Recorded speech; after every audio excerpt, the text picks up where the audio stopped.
At dawn, she swept the cold stone courtyard, cherry blossoms falling around her, while her stepmother and sister watched with cruel delight.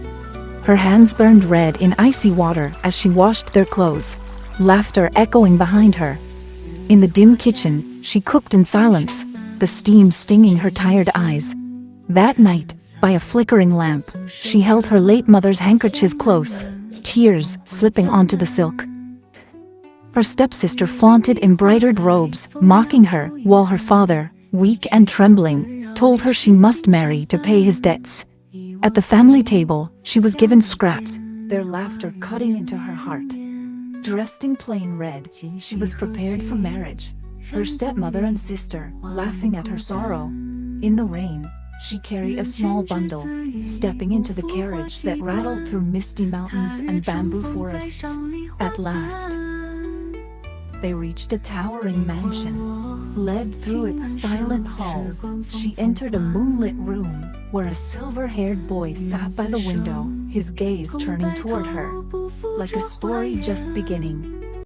He asked her name gently, his silver hair glowing in the moonlight. She bowed, afraid to meet his gaze. With calm kindness, he offered her warm tea, something no one had ever done before. In the plum garden, he listened to her sorrow, then laughed softly, telling her she deserved more than pain.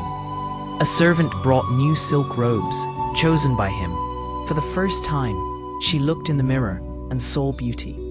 At dinner, he placed food before her, treating her as an equal. She sat stunned, her heart trembling. One night, as tears fell, he draped his robe across her shoulders, his presence steady and warm. In the library, his hand guided hers over a brush, teaching her to write, her cheeks flushed with quiet wonder.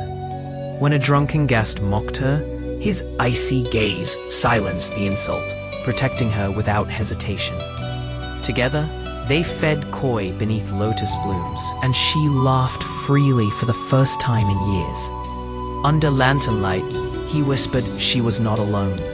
She wept, smiling through her tears. A letter from her father arrived, but he burned it calmly, saying she owed them nothing. And in the morning sun, she stood in his arms, sorrow replaced with love, her heart finally home.